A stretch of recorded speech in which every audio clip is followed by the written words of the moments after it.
Hi everybody, I am सुमन मलिक और आज हम डिस्कस करने वाले हैं चैप्टर 19 ऑफ सीआरपीसी। चैप्टर 19 बताता है कि ट्रायल ऑफ वारंट केस, कि भी किसी वारंट केस का ट्रायल किस तरीके से चलाया जाता है। कोर्ट ऑफ सेशन का ट्रायल हम ऑलरेडी डिस्कस कर चुके हैं, तो वो वीडियो आप देख लीजिएगा। सो वारंट केस क्या होता है, पहले आपको इसका जानना बहुत ज़रूरी है, क्योंकि एग्ज़ाम में बहुत बार पूछा जाता है कि वारंट केस की डेफिनेशन क्या है या फिर कौन से सेक्शन में दिया गया है, इसका बेसिक इंग्रेडिएंट क्या है, तो ये आपको पता होना चाहिए।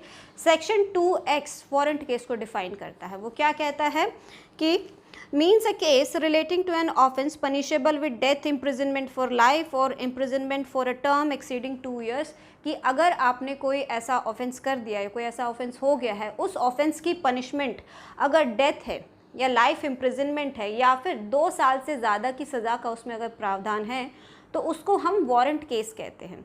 सिंपल है। अब चैप्टर 19 देखते हैं। चैप्टर 19 में अब देखिए, कोई भी मैटर कोर्ट में जब जाता है तो वो किस तरीके से जाता है। कोई ऑफेंस हुआ, उसकी एफआईआर हुई, एफआईआर होने के बाद जो है वो मैटर कोर्ट में गया, या फिर otherwise then on police report के उस बेसिस पे क्या रहता है, या तो मजिस्ट्रेट को आपने कोई कंप्लेंट की है या मजिस्ट्रेट को कोई इन्फॉर्मेशन मिली है, उस बेसिस पर उसका ट्रायल चलाया जाता है। ठीक है, तो ए में बताया गया है case instituted on a police report. तो कोई ऑफेंस हुआ, एफआईआर हुई, उसकी पुलिस रिपोर्ट बनी और वो मैटर फिर कोर्ट के अंदर गया। ए पार्ट ये बताता है। बी ये बताता है केस इंस्टीट्यूटेड अदरवाइज, जो पुलिस रिपोर्ट पर नहीं बना है वो बी पार्ट में आता है। अदरवाइज कंप्लेंट या इन्फॉर्मेशन के बेसिस पर अगर कोई मैटर आया है, उसका ट्रायल किस तरीके से चलाया जाएगा। So case instituted otherwise then on a police report. तो इस वीडियो के अंदर हम सिर्फ ए पार्ट डिस्कस करेंगे। सेक्शन 238 से लेकर 243 हम डिस्कस करेंगे। बी पार्ट हम किसी दूसरी वीडियो में करेंगे। तो चलिए देखते हैं सेक्शन 238 क्या कहता है। सेक्शन 238 यहाँ पर जो है मैंने सिर्फ हेडिंग लिखे हैं, सेक्शन के डिटेल आप अपने बैरेक में देख लीजिएगा। बाकी मैं वर्ड टू वर्ड पढ़ के आपको सारा ही समझा दूंगी। फिर भी अगर किसी को कोई डाउट रह जाता है तो प्लीज़ आप कमेंट करके पूछ लीजिएगा। सेक्शन 238 कंप्लायंस विद सेक्शन 207 की भी मैटर जो है कोर्ट के अंदर जो आ चुका है। अब ये देखा जाएगा, कोर्ट ये इंश्योर करता है कि सेक्शन 207 को फॉलो किया गया है या नहीं किया गया। देखिए, when in any warrant case instituted on a police report, के पुलिस रिपोर्ट के बेसिस पर मैटर जो है वो इंस्टीट्यूट किया गया है। द एक्यूज्ड अपियर और is brought before a magistrate. Appear हुआ है मतलब वो खुद से कोर्ट के अंदर आया है। ब्रॉट बिफोर का मतलब होता है उसको अरेस्ट करके कोर्ट के अंदर लाया गया है। At the commencement of the trial, the magistrate shall satisfy himself that he has compliance with the provision of section 207। तो ये मजिस्ट्रेट की ड्यूटी बनती है, वो ये चेक करे कि सेक्शन 207 को फॉलो किया गया है या नहीं किया गया। 207 क्या रहता है कि भी जो एक्यूज्ड है उसको पुलिस रिपोर्ट की कॉपी दी गई है या नहीं दी गई है, या फिर कोई स्टेटमेंट रिकॉर्ड की गई है, या कोई ऐसा डॉक्यूमेंट है जो एक्यूज्ड को देना ज़रूरी रहता है, कि यही 207 में बताया गया है। इसलिए बोला गया कि 207 को फॉलो किया गया है पुलिस के द्वारा या नहीं किया गया है, ये इंश्योर करना मजिस्ट्रेट का काम होता है। सेक्शन 238 ये कहता है। 239 देखिए, when accuse shall be discharged, कि अब सारे डॉक्यूमेंट्स जो है पुलिस रिपोर्ट वगैरह सब कुछ कोर्ट के अंदर आ चुका है, एक्यूज्ड को वो सारी चीज़ें दे दी गई है। अब उसके बाद 239 when accuse shall be discharge if upon considering the police report, अब कोर्ट के अंदर पुलिस रिपोर्ट सबमिट हो चुकी है and the document sent with it under section 173 chargesheet के बारे में बताता है। ये हम ऑलरेडी डिस्कस कर चुके हैं, तो यहाँ अभी डिटेल में नहीं डिस्कशन होगा कि कोर्ट के अंदर पुलिस रिपोर्ट आ चुकी है, चार्जशीट आ चुकी है एंड मेकिंग सच एग्जामिनेशन, और उनको अच्छे से कोर्ट ने देख भी लिया है। If any of the accused as the magistrate think necessary, तो उन सारे डॉक्यूमेंट्स को देखने के बाद अगर मजिस्ट्रेट को ऐसा लगता है, and after giving the prosecution and the accused an opportunity of being heard, और उन सब के ऊपर दोनों को एक बार मौका दिया जा चुका है, accused को भी और prosecution को भी सुनने का, the magistrate considers the charge against the accused to be groundless। तो और उन सबको सुनने के बाद मैजिस्ट्रेट को अगर ऐसा लगता है कि ये जो चार्ज इसके अगेंस्ट लगाए जा रहे हैं चार्जशीट के अंदर, ये ग्राउंडलेस है, कोई मतलब नहीं बनता है, he shall discharge the accused and record his reason for so doing. तो इस इन बेसिस पर मजिस्ट्रेट जो है उसे डिस्चार्ज कर सकता है, और डिस्चार्ज करने का ग्राउंड भी उन्हें लिखना पड़ेगा कि उन्हें ऐसा क्यों लगता है कि जिसकी वजह से एक्यूज को डिस्चार्ज किया जा रहा है। राइट। सेक्शन 240 देखिए, फ्रेमिंग ऑफ चार्जेस। तो वो चाहे तो यहाँ पर उसे डिस्चार्ज कर दे, लेकिन अगर मजिस्ट्रेट को लगे नहीं कि इसके अगेंस्ट जो चार्ज बनाए जा रहे हैं ये बिल्कुल सही है, इसको हमें ट्रायल चलाना चाहिए, तो framing of charges. Now if upon such consideration, examination, if any, and hearing, the magistrate is of opinion that there is a ground for presuming that the accused has committed an offence tribal under this chapter, तो सारे police report और chargesheet वगैरह को देखने के बाद अगर magistrate ऐसा लगता है उन्हें, वो प्रिज्यूम करता है उन्हें, अब देखिए कोई भी मैटर, कोई भी फैक्ट्स देखने के बाद बहुत सिंपली ये पता लगाया जा सकता है कि वो मैटर बन रहा है या नहीं बन रहा है, तो वहाँ पर मजिस्ट्रेट प्रिज्यूम करता है, ऐसा सोचता है कि हाँ ये इसके अगेंस्ट प्रूव हो सकते हैं, तो जो इस चैप्टर के अंदर आता है तो वहाँ पर मजिस्ट्रेट जो उसके अगेंस्ट चार्जेस फ्रेम करेगा। Right now which such magistrate is competent to try, और मजिस्ट्रेट कम्पिटेंट है इस मैटर को ट्राई करने के लिए, and which in his opinion could be adequately punished by him, और मजिस्ट्रेट को ये भी मालूम है कि ऐसे ऑफेंस के अंदर वो उसको पनिश कर सकता है। He shall frame in writing a charge against the accused, तो इन राइटिंग में रिटन फॉर्मेट में एक्यूज के अगेंस्ट जो है चार्ज फ्रेम किए जाएंगे। फर्स्ट सबसेक्शन ये कहता है। सेकंड देखिए, the charge shall then be read and explain to the accuse, अब एक्यूज के अगेंस्ट जो जो चार्ज लगाए जाएंगे वो सभी एक्यूज को बताए जाएंगे, उसको पढ़ के सुनाए जाएंगे और उसे एक्सप्लेन भी किया जाएगा, समझाए भी जाएंगे। हो सकता है कोई व्यक्ति ऐसा हो जिसे नहीं पता है कि क्या ऑफेंस है जो उसके अगेंस्ट लगाया जा रहा है, तो वो सारा उसको समझाया जाएगा। And he shall be asked weather he pleads guilty of the offence charge और क्लेम टू बी ट्राइड, ये सारे चार्जेस उसको बताने के बाद फिर उससे पूछा जाएगा कि भी क्या तुम अपने आप को दोषी मानते हो या फिर तुम चाहते हो कि तुम्हारे अगेंस्ट ट्रायल चलाया जाए, कि आप प्लीड गिल्टी करते हो या नहीं करते हो। राइट, ये सेक्शन 240 था।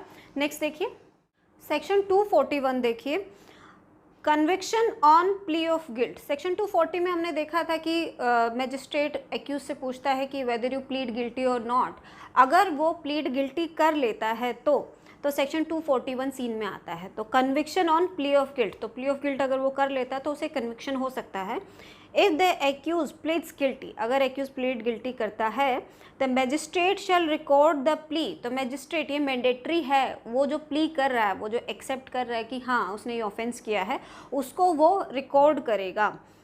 And may in his discretion convict him thereon, तो उसके बाद जो है मैजिस्ट्रेट चाहे तो उसे कन्विक्शन सुना दे उसकी प्ली पर, क्योंकि यहाँ मे टर्म यूज़ की गई है, शेल नहीं हुआ है एंड के बाद। इट मीन्स ऐसा मैंडेटरी नहीं है कि अगर वो प्ली कर दे तो कोर्ट उसको तुरंत कन्विक्शन दे। अगर मैजिस्ट्रेट को ऐसा लगता है नहीं कुछ गड़बड़ है, कि इसने अपनी खुद की मर्ज़ी से ये प्लीड गिल्टी नहीं कर रहा है और कोई और भी रीज़न हो सकता है, तो वहाँ पर मैजिस्ट्रेट चाहे तो उसको तुरंत कन्विक्शन ना देकर उसका ट्रायल भी चला सकता है। ओके, तो प्लीड गिल्टी वो जब करेगा तो उसका ये जो स्टेटमेंट है रिकॉर्ड किया जाएगा और कोर्ट चाहे तो उसकी प्लीड गिल्टी पर वो उसको कन्विक्शन दे सकता है। नेक्स्ट देखिए सेक्शन 242, एविडेंस फॉर प्रोसिक्यूशन। अब प्लीड गिल्टी वाला सीन खत्म हो गया, अब अगर उसके अगेंस्ट ट्रायल चलाया जा रहा है तो सेक्शन 242 सीन में आता है। If the accuse refuse to plead और डज नॉट प्लीड, तो अगर एक्यूज रिफ्यूज़ कर देता है अपने आप को दोषी मानने के लिए और क्लेम टू बी ट्राइड, और वो चाहता है कि उसके अगेंस्ट ट्रायल चलाया जाए, और the magistrate does not convict the accuse under section 241, और मैजिस्ट्रेट उसे सेक्शन 241 के अंदर कन्विक्ट नहीं करता है, the magistrate shall fix a date for the examination of a witness, तो उसके बाद कोर्ट जो है एक डेट जो है वो फिक्स कर देगा जिस पे जो एग्जामिनेशन ऑफ विटनेसेस का एग्जामिनेशन किया जाएगा। Provided that the magistrate shall supply in advance to the accused the statement of witness recorded during investigation by the police. Police investigation के दौरान जो भी स्टेटमेंट रिकॉर्ड की गई थी, विटनेसेस की स्टेटमेंट जो रिकॉर्ड की गई थी, उनकी एक कॉपी जो है वो एक्यूज को प्रोवाइड की जाएगी।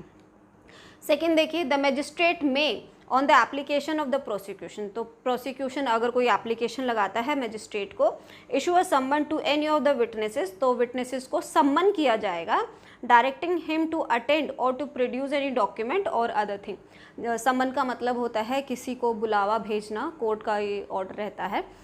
सम्मन किया जाएगा किसी विटनेस को कोर्ट में आने के लिए, या फिर कोई जो डॉक्यूमेंट है उसको एग्जामिन करने के लिए कोर्ट में बुलाया जा सकता है। नाउ थर्ड देखिए, on the dates of fixed, अब कोर्ट ने जो डेट फिक्स की थी नेक्स्ट हियरिंग की, the magistrate shall proceed to take all such evidence as may be produced in support of the prosecution. तो उस नेक्स्ट डेट पर प्रोसिक्यूशन की तरफ से वो सारी रिकॉर्ड स्टेटमेंट जो है विटनेस वो लेकर आए जाएंगे, provided that the magistrate may permit the cross examination of any witness to be deferred until any other witness or witnesses have been examined or recall any witness for further cross examination। इसका proviso क्या कहता है देखिए, magistrate may permit the cross examination of any witness to be deferred. तो magistrate के पास ये power है, किसी विटनेस का क्रॉस एग्जामिनेशन वो डेफर कर सकता है, मतलब पोस्टपोन कर सकता है। कब तक? अनटिल एनी अदर विटनेस और विटनेसेस हैव बीन एग्जामिन्ड और recall any witness for further cross examination.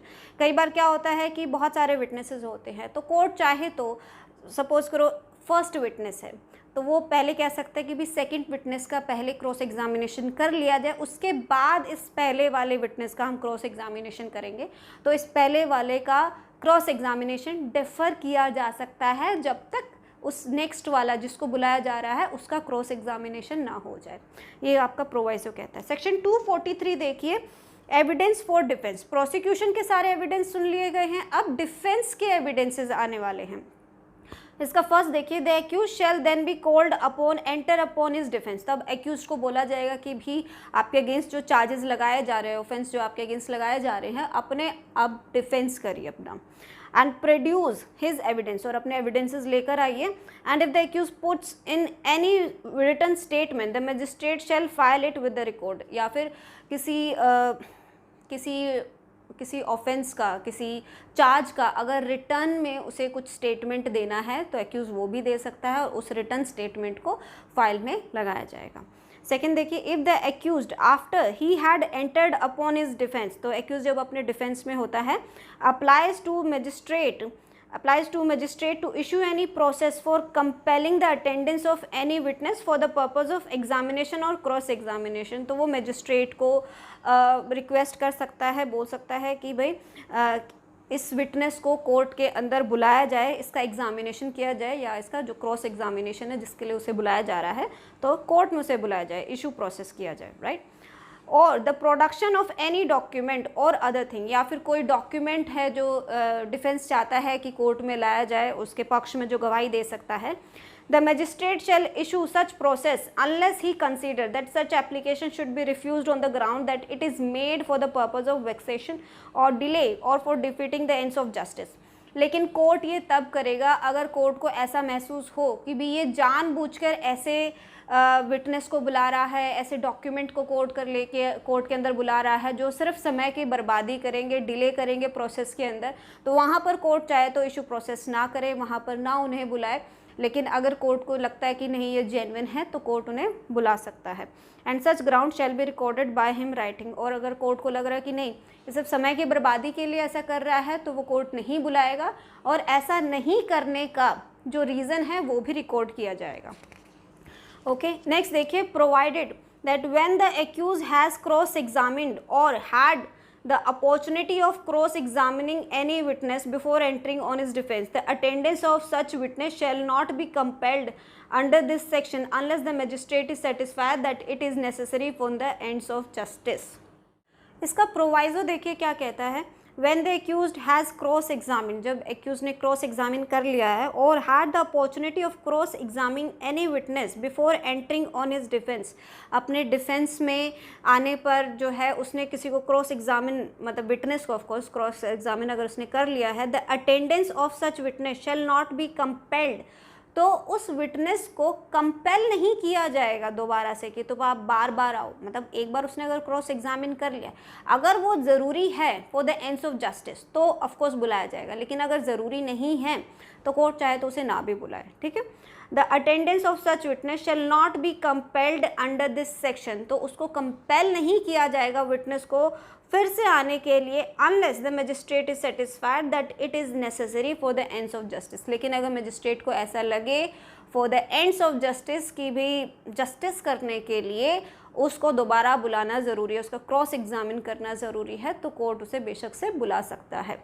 Third देखिए, द मैजिस्ट्रेट में बिफोर समनिंग एनी विटनेस, तो मैजिस्ट्रेट किसी विटनेस को सम्मन करने से पहले on an application under sub section 2, तो सब सेक्शन 2 के अंदर, क्योंकि एक्यूज्ड की डिफेंस की बात हो रही है, एक्यूज अपने डिफेंस में बुला रहा है ना विटनेसेस को, तो यहाँ पर सब सेक्शन 2 के अंदर किसी विटनेस को सम्मन करने से पहले required that the reasonable expenses incurred by the witness in attending for the purpose of the trial be deposit in the court, तो कोर्ट में एक्यूज्ड वो खर्चा, विटनेस को बुलाने के लिए जो भी खर्चा रहेगा उसको डिपॉजिट करवाएगा कोर्ट के अंदर।